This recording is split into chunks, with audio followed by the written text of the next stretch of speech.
Johnny finally awakened his stand ability. With just a casual strike, he killed the enemy. Before leaving, they also learned an important piece of information. The three father and sons chasing Gyro weren't just after race ranking. In Gyro's homeland, someone had put up $200,000 for his head. What? Gyro wanted to demand an answer, but Johnny and Mountain Tim stopped him. This was the Devil's Palms territory now. The surrounding mountains and terrain had already begun to shift. If they didn't leave soon, the three of them might lose their way again. On the way out, Johnny asked Gyro what the bounty was all about, but Gyro said, "This has nothing to do with you." "Nothing to do with me?" "Bullshit. Because you're being targeted, I almost lost my life. And those newspapers in your bag about the Zeppeli officer and the execution of that 9-year-old boy. You'd better explain yourself today." Hearing this, Gyro Zeppeli could no longer hide his past. A man needs a map within his heart, one that can guide you across the wilderness. That was the teaching Gyro's father had passed down to him. It later became his life's creed. His father was a doctor. In his clinic, whether the patients had money or not, he would treat them. Every month, his father would enter the palace several times, together with the king's envoy, and that envoy would often ask Gyro, "How old are you this year?" One day, his father suddenly called Gyro into the study. Then he asked, "How will you take the steel ball from my hand?" Gyro thought for a moment. Then he punched the bookshelf to distract him. Taking the chance, he grabbed his father's hand and bit down hard. "You little brat, I'm talking about rotation. How will you take it from my fist using rotation?" Only then did Gyro let go. He said, "How the hell am I supposed to do that?" His father replied, "Listen, Gyro, it's fine that you like to ride horses, but you are going to have to learn about the spin of the steel ball. You need to be able to do everything by the time you were 13. Your grandfather taught it to me, just as his father had taught him. Every man of the Zeppeli family must master this power. I believe you can too." With that, his father handed him the steel ball. When Gyro opened his palm, he saw the steel ball was already spinning. At some unknown moment, it had started to turn.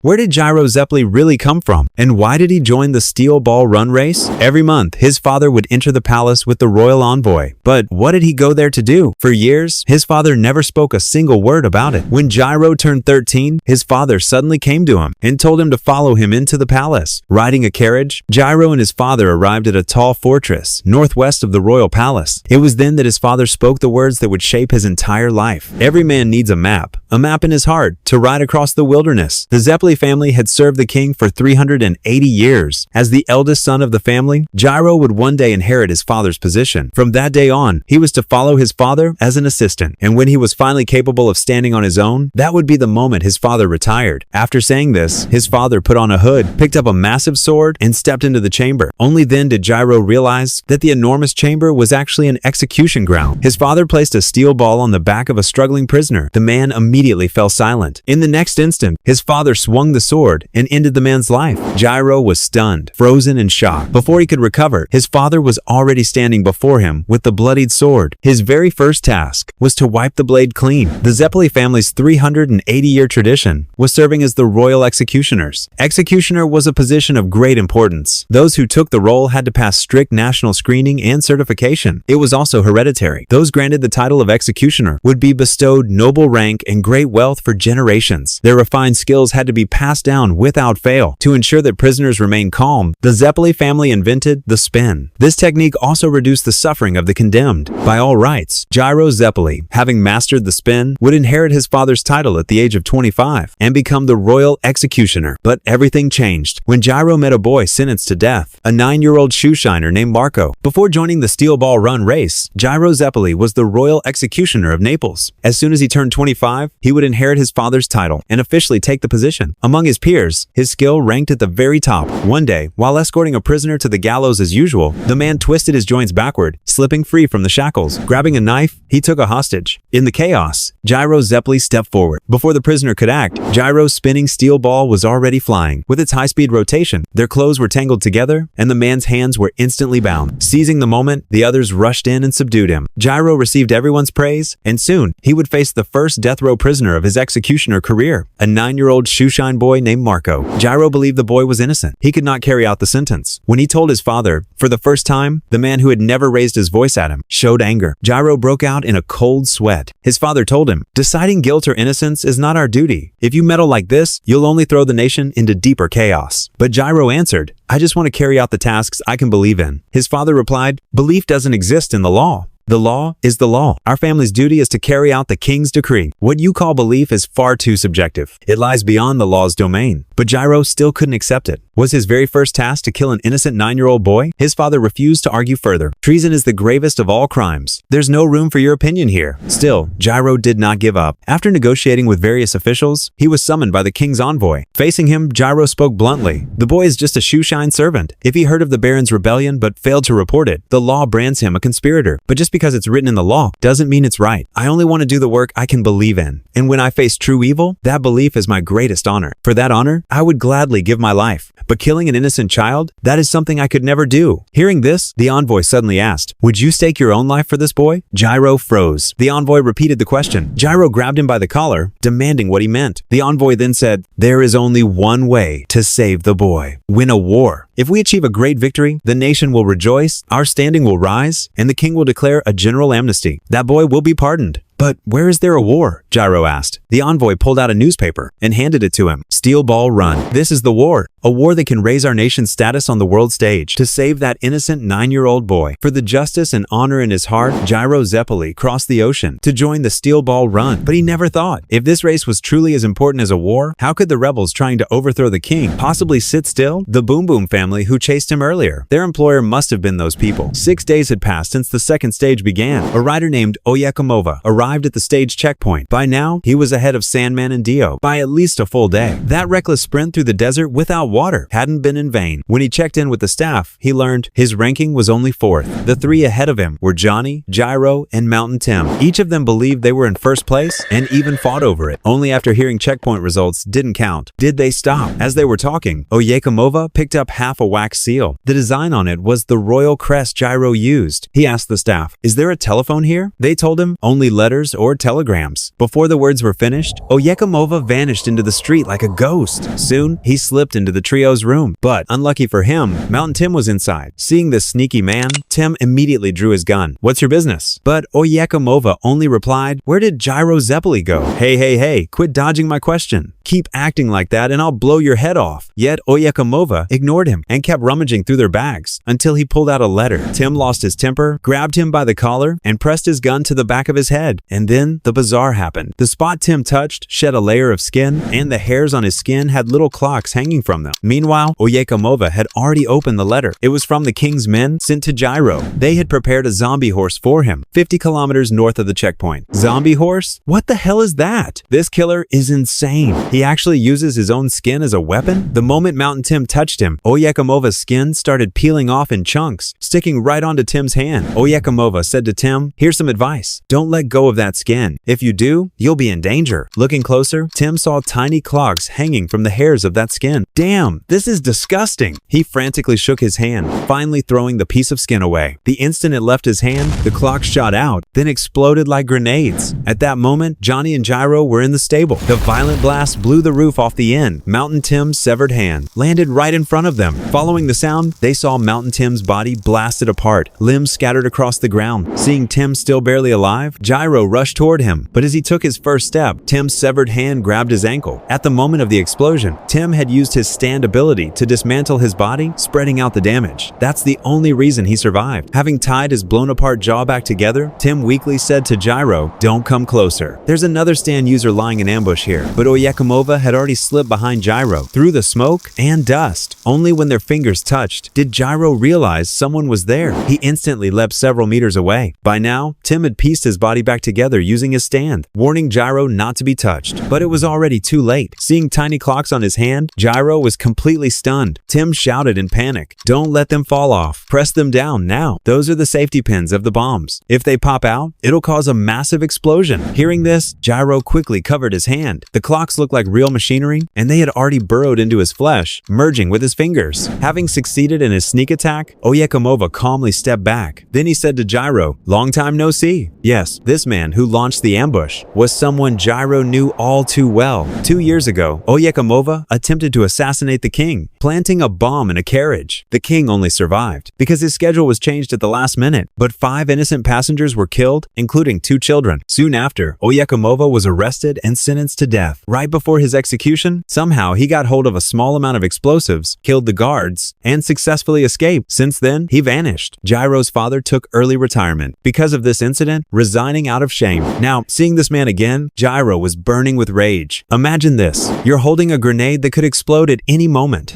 If you let go, everyone dies. What would you do? That's exactly the situation Gyro is in. Mountain Tim tells Gyro, the best way to break free from the enemy's stand ability is to kill the user himself. Hearing this, Oyecomova sneers, telling him that won't help. Gyro's right hand is already sealed shut. He's no different from a fool drowning in debt, still borrowing from loan sharks. With that, Oyecomova kicks a rat toward them. The rat had already been touched by him, its back covered in pins. Gyro quickly dodges, but the explosion still blasts all three of them away. Gyro doesn't dare loosen his right hand for a second, but when he dodged just now, one of the pins fell out of his palm. Mountain Tim and Johnny break out in a cold sweat. It's about to blow. Must put the pin back into his palm right now, or all three of them will be killed. But Gyro's right hand is gripping his steel ball. If he lets go just to reinsert the pin, the rest of them will fall out too. In that split second, Gyro snatches the pin and drives it straight into the back of his hand. Then, with a forceful slap, the pin pierces through his palm into the center. Now, he doesn't need to loosen his grip at all. Even Oyecomova is stunned. Gyro, you're insane. But even so, the battle isn't turning around. Gyro's palm is sweating from holding on so tight. If his palm keeps sweating, all the pins will pop out. Seeing the fight is already decided, Oyecomova mounts his horse, ready to make his escape. Gyro shouts to Johnny, telling him to run far away. The pins in his palm are slipping out. At the final moment, Gyro gathers every ounce of strength and hurls his steel ball straight at Oyecomova. At the same time, his right hand begins to rupture, but the fiery blast, like a serpent, crawls down toward his legs instead. His right hand is unharmed. All the damage is transferred to his legs. The steel ball lands true, striking Oyecomova. But how did Gyro do it? Break an arm or break a leg? Which would you choose? Gyro's answer almost cost him his life. At the moment of the explosion, Gyro used the spin to transfer the damage through his arm and body, all the way down to his leg. His right foot was blown apart on the spot. Better to lose a foot than a hand. Without his right hand, he'd completely lose his fighting ability. But because the distance was too great, Gyro's steel ball couldn't land a fatal blow, and Oyecomova managed to escape. He had already read the king's letter. Now fleeing north, he must be heading for the zombie horse. The zombie horse can heal wounds and remove fatigue. Gyro quickly stopped the bleeding, mounted his horse, and gave chase. Johnny followed right after. Gyro told Johnny, "This man is my enemy, a conflict within my homeland. You don't need to follow me. If you do, you'll only slow me down." But Johnny said, "Not today. If this so-called zombie horse can really heal injuries, then maybe your broken foot can be restored too. And if that's possible, maybe my paralyzed legs can be healed as well. Besides, since the race began, you've been dragging me into this mess. And now you're telling me to go off on my own?" As they argued, the three riders' horses charged into the river one after another. Seeing the two closing in, Oyecomova pulled out his water flask. Still riding forward, he poured water onto his palm. Johnny felt puzzled at first, then horrified. The water that flowed through his hand turned into liquid bombs. The river was now full of detonator pins. Johnny yanked on his reins, shouting to Gyro to fall back to the shore, but Gyro didn't listen. Instead, he spurred his horse faster. As the horse's hooves thundered, detonator pins flew in all directions with the spray. Johnny had no choice but to follow. Behind them, explosions erupted like a string of firecrackers. A moment's hesitation, and both rider and horse would be blown to pieces. If Gyro could just close the distance to within 15 or 20 meters, his steel ball throw would kill Oyecomova instantly. Now, he had to give chase with everything he had to bring the target into range. Killer Queen may be strong, but it can only make one bomb at a time. Compared to that, Oyecomova's Boku no Rhythm wo Kitakure is far more dangerous. He directly created dozens of liquid bombs in the river. Gyro and Johnny fought with everything they had just to barely escape. As he watched them getting closer, Oyecomova wasn't panicked at all. He wasn't just running away. Every attack he made earlier was meant to gradually drive the two into a trap. He climbed up the slope of a waterfall. Johnny and Gyro had no choice but to chase after him. Just as they were about to reach the top, Oyecomova dropped something dark and heavy. When it crashed down with the current, Johnny and Gyro finally saw what it was: a wasp nest. Because Oyecomova touched it, every wasp inside was now equipped with a pin. Every wasp flying toward them was a bomb ready to explode. In a panic, Gyro threw out his steel ball. The enemy was at least 30 or 40 meters away, even farther than his last throw. Seeing this, Oyecomova was full of confidence. At this distance, there was no way it could deal a fatal blow. Before that ball reaches me, you'll both already be blown to pieces. The steel ball drew closer and closer. Oyecomova raised his arms to block, but suddenly, the spinning ball veered off course and struck a tree beside him. Gyro's target wasn't Oyecomova at all. It was the spiderweb on that tree. The steel ball spun back, dragging the spiderweb with it, pulling the entire swarm of wasps into it. In the explosion,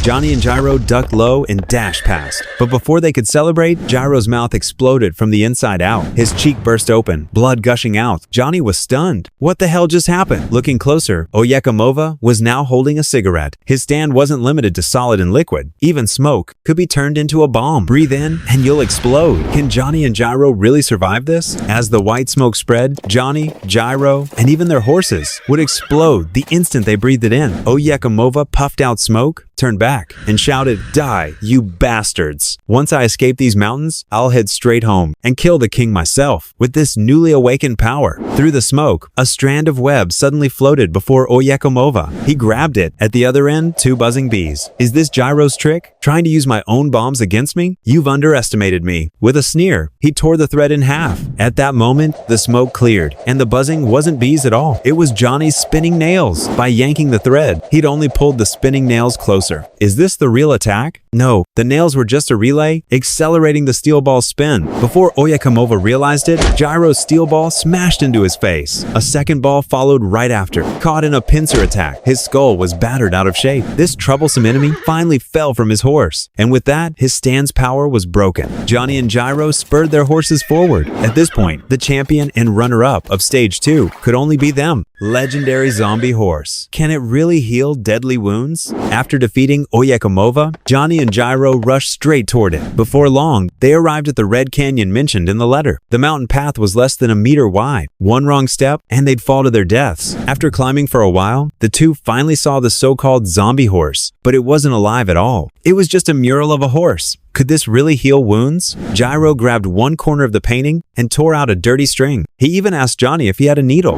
Then, unbelievably, he used the thread to stitch up his mangled right foot. Johnny was stunned. This is the zombie horse? Just a filthy thread? How could this possibly heal you? But Gyro insisted. This thread could heal even serious injuries. They stuck it to the cliff wall, and it was meant for stitching wounds. Johnny's face was filled with disbelief. You said before, your father was a doctor, right? Could this be some kind of treatment he left for you? This goes beyond common sense. Does your father also have a stand ability? But Gyro shook his head. As the letter said, this was a gift from the king, because his father never wrote letters. This man never made friends, never kept pets. His whole life was devoted to one thing: execution. He was Gyro Zeppeli's father, a man with no place for sentiment. He never joined parties, never welcomed relatives, never left behind photos, letters, or gifts. He didn't even attend Gyro's graduation. Why? Because he believed relationships create memories, and memories lead to sentiment. To him, sentiment was weakness. As an executioner, even a single millimeter's mistake could turn an execution into torture. Even a criminal deserves the dignity of death. If an execution failed, the punishment under law would become nothing but violence, and the nation's authority would be damaged. That's why he passed this principle to his son, Gyro. No matter what, it had to be upheld.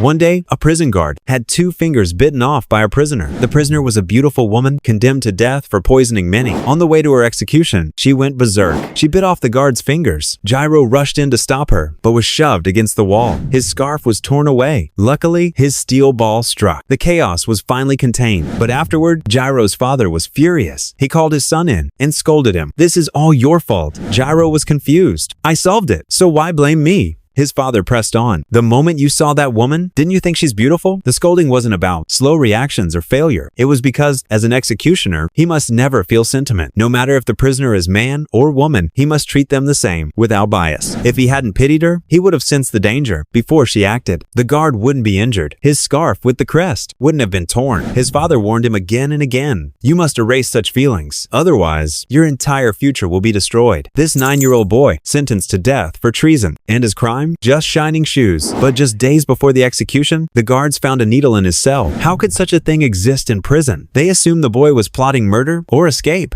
Soon after, the guards also found a scarf with a crest under his bed. Gyro happened to pass by and recognized it as the very one he had lost days ago. Because it bore a noble emblem, the boy was now accused of insulting the nation. The guards were about to torture him, but the boy said sincerely the needle was made from a fishbone, and the scarf he had picked up near a drainage ditch. Since childhood, he had learned all kinds of chores and was skilled at sewing. When he saw the scarf torn, he crafted a needle himself and mended it. All he wanted was to give it back to its owner one day. He said he did this because his father always taught him, as long as you work hard, one day you will surely be accepted. What a ridiculous lie. The guard raised his hand, ready to strike. Gyro quickly stopped him and sent the boy back to the cell. When the boy saw the true owner, he rushed to hand over the scarf, saying if the stitches weren't good enough, he could mend it again. Gyro felt a storm of emotions. Even though his father had warned him never to get attached, he couldn't suppress his sorrow. How could such a pure, kind child be guilty of treason? How could he deserve death? What crushed Gyro even more was that this boy would be the first prisoner he would have to execute after taking office. That was why he entered the Steel Ball Run race. Do you remember him? The Nazi officer Stroheim actually showed up on the racetrack. With the zombie horse curing their injuries, Gyro and Johnny began moving forward again. When there were still 25 kilometers left to the goal of the second stage, they suddenly ran into a blonde German. That guy was the parallel world Stroheim. When there were still just over 20 kilometers to the finish, this man started sprinting like crazy. To avoid being overtaken, Gyro and Johnny had no choice but to speed up too. Very soon, the horses reached their limits of exhaustion. Stroheim chased for a long time, but still couldn't catch up. He actually transformed his right hand into a weapon and fired a shot straight at Gyro. Under his rapid fire, Johnny also fell from his horse. Stroheim quickly closed in, then fired several more shots at Gyro. This guy clearly wasn't here for the race. Just like the Boom Boom family and Oyecomova the bomber, he was obviously here to kill Gyro. But even after taking several bullets, Gyro didn't die. Before the bullets hit him, he had used the spin to twist his body, making his skin harden and endured the damage. Seeing his target still alive, Stroheim fired 2 more shots, but Gyro deflected the bullets again. Since it wasn't working, Stroheim turned his gun directly on Johnny, using his companion's life as leverage to force Gyro to drop his steel ball. Are you sure you want me to let go? Gyro grinned. Behind him, a massive rock had already been gouged by the spin. The moment he let go, countless stone shards spun forward, shooting straight at Stroheim. And just like that, this so-called German man of science and technology was taken out of the race. Steel Ball Run. Is it really just a simple horse race? In truth, this competition hides an earth-shattering conspiracy. Back in the year 1191, in a monastery in southern England, people unearthed a map. It was said to be a relic left behind by Joseph of Arimathea, the man from the Bible, who took Jesus' body down from the cross, washed it, and buried it. After burying Jesus, Joseph of Arimathea became a missionary. After long years of travel, he finally arrived on the island of Britain, where he built the first Christian church, Glastonbury. The relic he left behind was a map no one could read. No one had ever seen coastlines that matched the ones drawn on it. That's because the map was of North America. 2,000 years ago, of course, no one could have known until one day in the 16th century when the American continent was discovered, and suddenly that very map vanished from Glastonbury. The points marked on it, if you look closely, line up perfectly with the route of this very race. On the racetrack, Gyro had just taken down Stroheim. Facing wave after wave of assassins, Johnny couldn't help but wonder, why are these terrorists all after you? Did something happen in your country? Gyro only replied, I don't know. I'm just a messenger of the king. All I need is to win this race. If I win, the king will grant amnesty to all prisoners. That's my only purpose. Everything else has nothing to do with me. If you think something's suspicious, then let's part ways here. With that, Gyro walked away without looking back. Watching Gyro's figure fade into the distance, Johnny slowly got up. But to his shock, a crack had split open on his hand. Did this happen when I fell off the horse just now? Why can't I feel any pain? Before he could figure it out, the crack suddenly widened. His muscles and bones began peeling apart. And then a streak of golden light pierced through his palm. What the fuck? What the hell is happening? Panicked, Johnny shouted for Gyro to come back. But just as Gyro turned his head, Johnny's hand returned to normal. No scar, no pain, nothing at all. What was this bizarre phenomenon? On the surface, it's a $50 million race, but the real target is a mysterious corpse. In the first half of the second stage, the race organizer's hot air balloon successfully captured footage of the Devil's Palm. The Devil's Palm can actively select its target. Those who enter it and survive are people chosen by fate. So far, 523 participants have already been eliminated in the Devil's Palm, and the death toll has reached 68. This number can already be called a serious accident. As of now, the leaders of the race are still Gyro, Zeppeli, and Johnny Joestar. After hearing his subordinate's report, Mr. Steele suddenly asked, "Can you confirm that is ready? Whether Gyro discovered something while passing through the Devil's Palm? Could you be more specific?" Steele stood up, glanced around to make sure no one was watching, and slowly said, "A corpse. Gyro Zeppeli may have found a human corpse inside the Devil's Palm."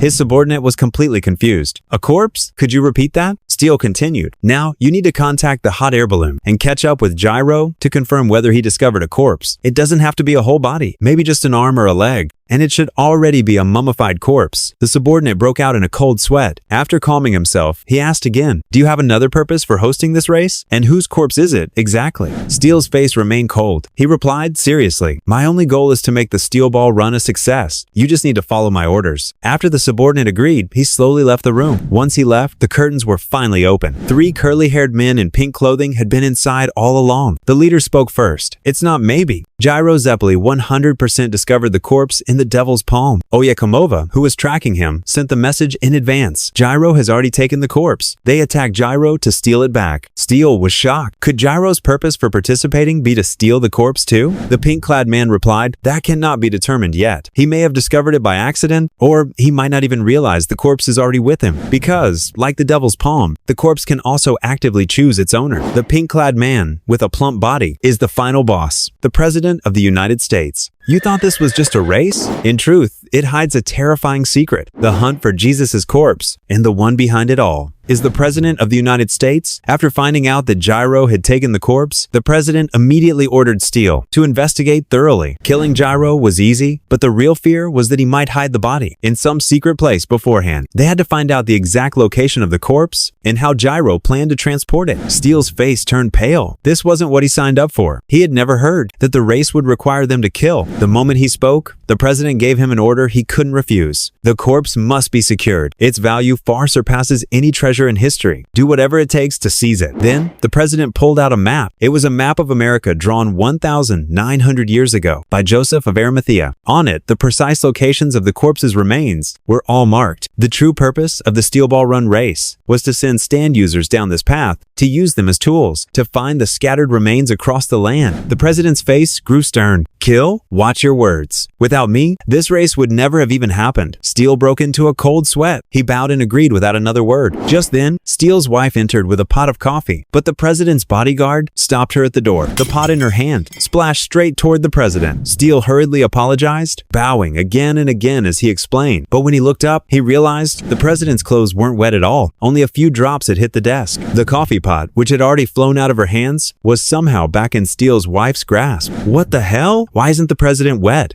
Where did the coffee go? Before Steele could think, footsteps came from the roof of the carriage. A man with a cane was walking across it. He was one of the President's men, and he was now heading out to pursue Gyro and Johnny. But Johnny still had no idea. The flesh and bone that had once burst from his palm was actually part of the very corpse they were all desperately searching for. The man who was just talking vanished into thin air the very next second. What the hell just happened? The second stage of the Steel Ball Run race was drawing to an end. Johnny and Gyro had all but secured victory. From here, with a telescope, you could already see the finish line. At most, in 1 or 2 hours, they would reach Monument Valley. All other competitors had been left far behind. Without riding day and night, there was no way anyone could catch up. The tense atmosphere finally eased. The two of them slowed to a steady pace, chatting as they went. As they talked, a flock of large birds swept over their heads. Johnny grew alert at once. But once the birds flew away, nothing unusual happened. Only a few feathers drifted down. False alarm. I thought it was an enemy attack. Wait, where was Gyro? He had vanished from his horse's back? Johnny quickly pulled his own horse to a stop. Looking back at the spot they'd just passed, only a steel ball remained, still spinning on the ground. This isn't right. How could Gyro suddenly disappear? Johnny scanned the ground, thinking there might be a crack that Gyro had accidentally fallen through. But before he could check carefully, he glanced back. Gyro's horse was gone too. Only the saddle and horseshoes remained. Johnny drew his pistol and fired in panic. But in the very instant the shots rang out, the saddle and luggage disappeared as well. Something's wrong. Before Johnny could react, 2 deep gashes tore across his cheek. Then the hand holding the gun was ripped open. This is a stand attack, and it's coming from above. Johnny unleashed the spin, his rotating nails slashing wildly into the sky. Only then did the enemy's assault stop. Johnny hurried to flee on horseback. The target should be Gyro. So why am I being attacked too?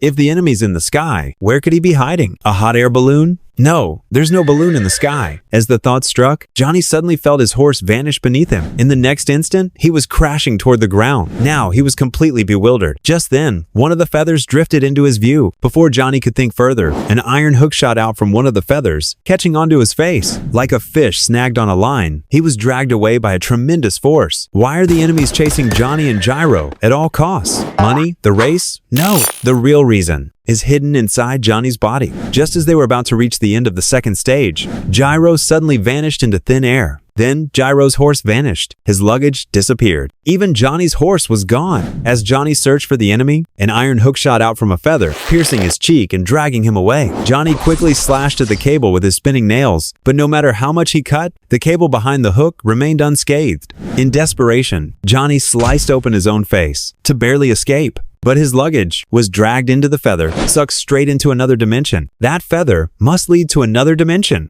No time to breathe. The enemy lashed 2 more hooks at Johnny. Only then did he realize the enemy's true target was him. The enemy wanted to drag his whole body into the feathers. Up ahead was a rock overhang. If he could reach it, he might survive, just for a moment. With the hooks closing in, Johnny slammed his spinning nails into the ground, launching himself forward, and ducked under the overhang just before the hook struck. The hooks missed. The enemy lashed the hooks at Johnny once more. Inside the enemy's blind spot, Johnny grabbed 2 rocks and blocked the hooks with them. After several failed attempts, the hooks finally withdrew. The enemy was right above the boulder now. From the look of it, he wouldn't stop until Johnny was dead. But why? What could he possibly gain by killing Johnny? The horse was already gone. If it was just to remove a rival, there was no need to keep attacking him. Not only that, the enemy had deliberately taken his saddle and luggage. Luggage? Johnny suddenly realized the enemy must be after something. But what could be worth stealing? Johnny remembered his left hand. Could it be connected to that strange phenomenon? Just moments ago, his left hand split open, and from within it, a human hand had emerged. Yet he had felt no pain. He thought it was an illusion at the time. But judging by what was happening now, that hand must be what the enemy is after. If that's the case, everything made sense. The enemy had first targeted Gyro, thinking the object was with him. After searching Gyro and his luggage, the enemy found nothing. So the enemy set their sights on Johnny. Can you believe it? The protagonist was forced into a dead end by a single feather. Don't underestimate that feather. Under the enemy's stand ability, it was like a gateway to another dimension, with one end connected to steel cables and iron hooks. The moment Johnny popped his head out, he would be instantly dragged out from under the rock overhang. Seeing that he still didn't come out, the enemy retracted the hooks and turned to check the luggage. This guy grabbed a rock and smashed the luggage violently. While smashing, a pin fell out from the pile. Never seen anything like it before. He thought it was something edible and popped it into his mouth. Teeth immediately turned black. Delicious. But the thing he was looking for was still missing. It seemed the object must be hidden on Johnny. Realizing this, he prepared to strike again. Gyro Zeppeli, who had been captured earlier, was now hanging there, completely unconscious.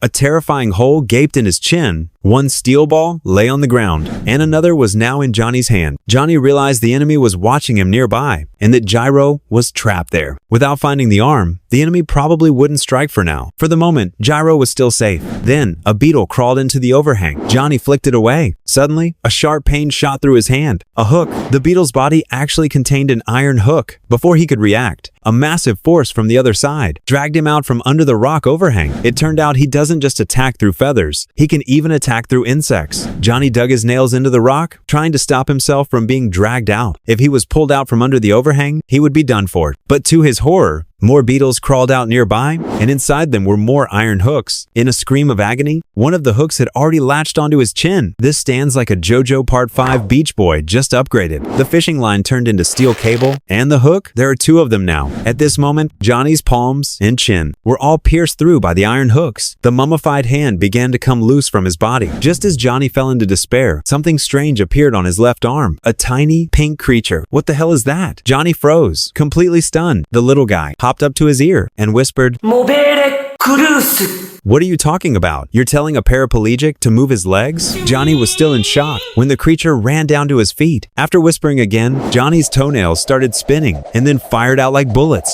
The nails pierced through solid rock, shooting straight toward the enemy. The opponent barely dodged a headshot by leaning back just in time. That was the first time Johnny Joestar saw a stand. He couldn't understand what was happening. The crisis was over for now. The little creature returned to his left hand, and before disappearing, it carved a line of strange letters onto his arm. Johnny stared at it for a long time, but couldn't read it. It wasn't English. What did it write? Did that little thing come from the mummy's hand? And why did it have its own will? Even more unbelievable, his legs paralyzed for years just moved on their own and attacked the enemy. Could it be that the little creature had awakened some kind of power inside him? All these thoughts flooded Johnny's mind. The assassin, the corpse's arm, Gyro's homeland, and the steel ball run itself. When he connected everything together, a chill ran down his spine. It was clear now this race was anything but simple. That mummified arm was probably just one piece of a whole whole corpse. If all parts were gathered, they'd form a complete body. Maybe the purpose of this entire race was to gather people with unique powers to find the scattered remains. But whose corpse was it? And what would happen once it was all assembled? While Johnny was still deep in thought, one of Gyro's steel balls rolled to a stop right in front of him, spinning fast across the ground. Johnny's eyes widened. Where did this come from? The spinning ball carved a groove into the dirt. It seemed Gyro was showing him the direction of the enemy. He had been paralyzed for years, but today he almost killed his enemy with those crippled feet. Pushed to the brink, Johnny's stand suddenly appeared. With its help, his paralyzed feet fired spinning nails and nearly killed the enemy. Amid the chaos, Gyro unleashed one of his spinning steel balls into the basin the enemy used to link the battlefield. The ball rolled right to Johnny, pointing him toward the enemy's direction. During the last attack, Johnny had knocked out 3 of the enemy's teeth, but when the enemy regained his composure, Johnny was no longer beneath the boulder. He noticed Gyro's trick instantly. Still throwing balls? Guess I didn't hit you hard enough. The enemy swung his iron hook again, smashing it into Gyro's jaw, this time knocking him completely unconscious. Then, he cast out the hook once more, searching for Johnny. Now that Gyro had revealed the enemy's location, would Johnny run the other way or move closer to the enemy? To avoid detection, Johnny had buried himself in the sand, paralyzed, hopeless, a broken man. That's what he used to be. But Gyro's arrival gave him courage again, and through their journey, he awakened a power within. This fight, no matter what, he will not run. Gyro's life, he must save it. This was the closest Gyro and Johnny had ever been to death. Gyro had already lost consciousness. Johnny was cornered with no way out. Could they still turn the tables? To avoid the enemy's attacks, Johnny buried himself completely beneath the sand. But this desert could never truly hide a living man. How on earth would the enemy find him? After watching for a while, the enemy realized there was no cover nearby. Johnny had to be hiding under the sand. He swung his iron hook again and again, smashing rocks in every direction. Suddenly, something alive shot out from beneath the sand. He struck it on reflex, only to realize it was a snake. With a sharp tug, the creature split clean in two. The enemy grew more and more irritated. The saint's corpse was right before his eyes. If he could just capture Johnny, his mission would be complete. But after all this effort, he still hadn't found Johnny's location. Meanwhile, with Gyro's help, Johnny had roughly pinpointed where the enemy was hiding, likely on the hill opposite him, at least 500 meters away. But how could he get close without being detected? Just as he was thinking, the enemy suddenly used his hook to release a horse. Johnny's horse, the one he'd captured earlier. After spending so much time together, the horse could easily recognize its master's scent. It circled twice, sniffed the air, and then began walking toward Johnny. The enemy's iron hook followed close behind the horse,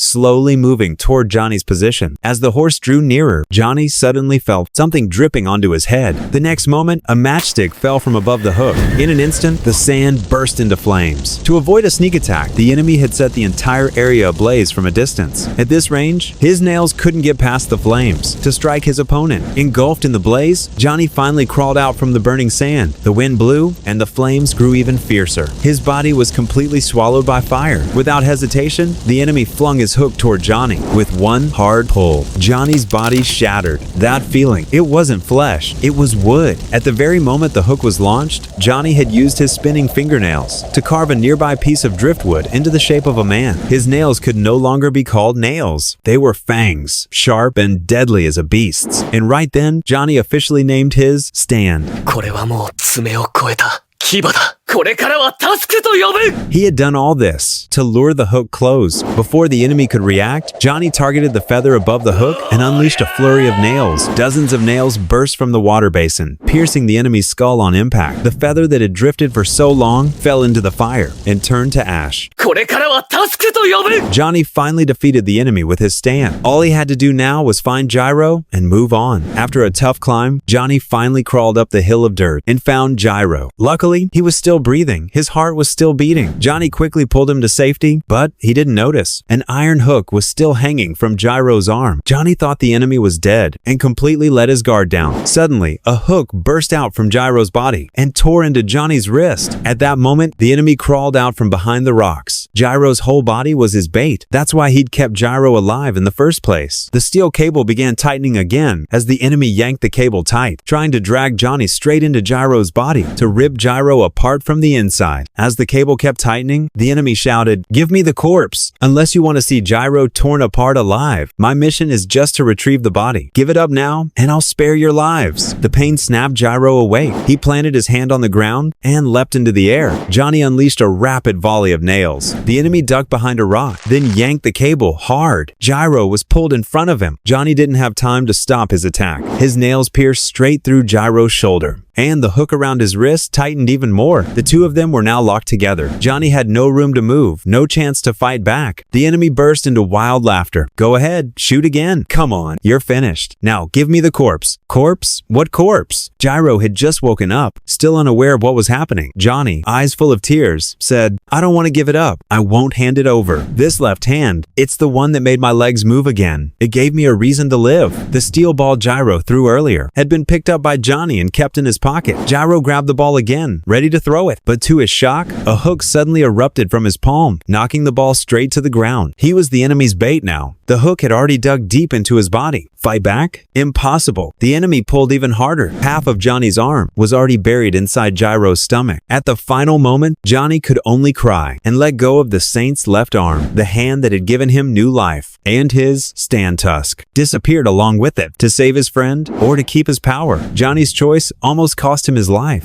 To save Gyro's life, Johnny handed over the Saint's left arm in his left hand to the enemy. The stand he had just gained, Tusk, vanished along with it. No matter how important that power was to him, he could never just watch his friend die because of it. As he lowered the relic to the ground, Johnny shouted, "Call off your stand and remove the hooks from Gyro, or I'll destroy this left arm myself." The target lay right before him. The enemy snapped his stand back and reeled the relic in with his iron hooks. He didn't even know what use the relic had, but as long as he obtained it, he could gain his master's approval and rise in rank. Laughing maniacally, the bastard sent his hooks flying again. He'd never even deactivated the bait on Gyro. Now that he had what he wanted, he'd kill them too. Johnny panicked. He promised we'd be spared. Now my stand's gone, and even my nails won't spin. Hearing this, Gyro suddenly said, "They're still spinning. They're in the midst of spinning right now. I made the corpse's nails spin." At the same time, the enemy also sent something off with the relic. At such close range, there was no way to dodge. His head was blown straight through, and his body tumbled down the dirt hill. The two hooks tied with steel wires slowly faded away, turning into dust. Can you believe it? Gyro joined this race, not for the $50 million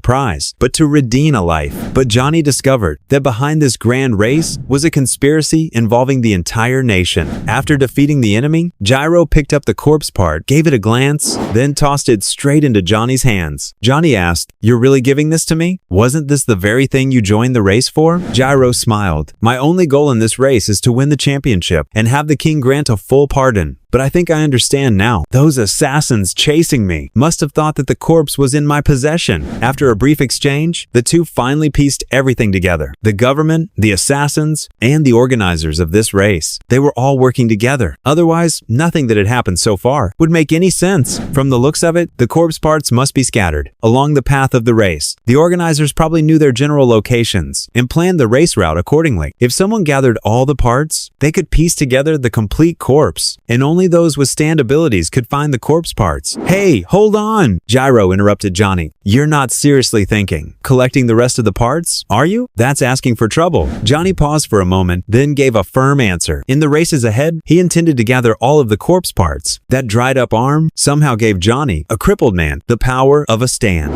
And gathering these scattered remains, that's actually the real reason why the steel ball run race was held. Then Johnny told Gyro something shocking. He wanted to collect all the other parts during the journey. He didn't know whose body it was, but he knew that without this mummified hand, he'd be a cripple again. Just one hand had such power. He couldn't help but wonder what would happen if he gathered the entire body. Hearing that, Gyro was clearly annoyed. He wanted nothing to do with some cursed relic. All he cared about was winning the race. But since so many people were fighting over these remains, he guessed it must be a saint. If so, there should be a record somewhere. As for the words carved into Johnny's arm, they said, "Move your leg." legs. It was written in Latin, and luckily, Gyro could read it. So, what exactly is a saint? According to Vatican law, only those who can perform miracles after death, at least 2 verified miracles, can be recognized as saints. Some people even got canonized hundreds of years after dying, once they'd accumulated enough miracles. And saints aren't just in Christianity. Many cultures around the world have their own versions of holy figures. For example, in 828 AD, when the city-state of Venice was still in its early stages, it stole the body of Saint Mark, the writer of one of the Gospels. He was taken from Alexandria, which was part of the Byzantine Empire at the time. They made him their patron saint, and under his name, Venice became the only state, apart from the Vatican, to prosper for over 1,000 years. Even if history books don't always make it clear, the relics of saints truly have the power to shake nations. And among all saints, some shine brighter than the rest, their glory echoing across 1,000 years. That hand made Johnny's legs move, made his fingernails spin. If that's not a miracle, then nothing is. So this mummified arm definitely fits all the criteria for a saint's relic. But wait, wasn't the American continent only discovered in modern times? Which saint could have ever come here and left their remains? Gyro said he'd help look into it, but he wanted nothing to do with gathering the rest of the saints' remains. Then he laughed and said, "Hey, we're partners, right? Don't forget, I take first place, you take second." Up ahead was Monument Valley. "Let's keep moving," Gyro said. The race wasn't over yet. Time to keep riding. Imagine this. The finish line is right ahead. You're seconds away from victory. But your teammate keeps talking to you again and again. You're tense, frustrated, just trying to focus and win. That's exactly what Gyro's feeling right now. After more than 1,200 kilometers of grueling travel, the second stage of the Steel Ball Run race was finally nearing its end. Johnny and Gyro had been ambushed again and again. Those battles had cost them precious time. Now, both Diego and Sandman had caught up. The finish line was already in sight. Up to this point, Diego Brando was leading the pack. Sandman followed close behind, while Gyro Zeppeli and Johnny Joestar trailed in third and fourth. With only 600 meters left, Gyro suddenly surged forward, charging into first place in a single burst. Ahead lay the final straightaway. All he had to do was hold that lead, and the victory for Stage 2 would be his. A gust of wind swept across the track. Newspapers scattered through the air. One of them slapped right across Johnny's face. The finish line was right there. But suddenly, Johnny shouted for Gyro to look at the newspaper. "Look at what? First and second are ours. We've got this." But the more Gyro dismissed him, the louder Johnny yelled, "Gyro, look at it. Are you deaf? Look." The headline on that newspaper, it showed a photo of a mountain that looked exactly like the symbol carved on Johnny's arm. That's when he realized the words written by his stand weren't just Latin. They were a sign. Tusk was pointing to where the next piece of the saint's corpse was hidden. And at that exact moment, a horse had already crossed the finish line. It was Diego Brando took first place. Johnny came in second. Sandman was third, and Gyro Zeppeli fourth. How the hell did I end up fourth? He couldn't believe it. 1 second I'm in the lead, and now everyone's past me. "Johnny, don't walk away. I'll kill you." But none of the four slowed down. Not a single one intended to rest. The third stage of the Steel Ball Run had already begun. By the finish line, Mr. Steven Steele, the race organizer, was watching with unease. He didn't relax until he saw Gyro arrive safely. He never wanted his grand event to turn into a battlefield of blood and murder. Meanwhile, far away on the presidential train, the president himself had already received a report from Bamboo Head. Before dying, that man left one final clue, a scrap of cloth covered with markings. Those markings were identical to the words on Johnny's arm, Latin words that said, "to move one's feet."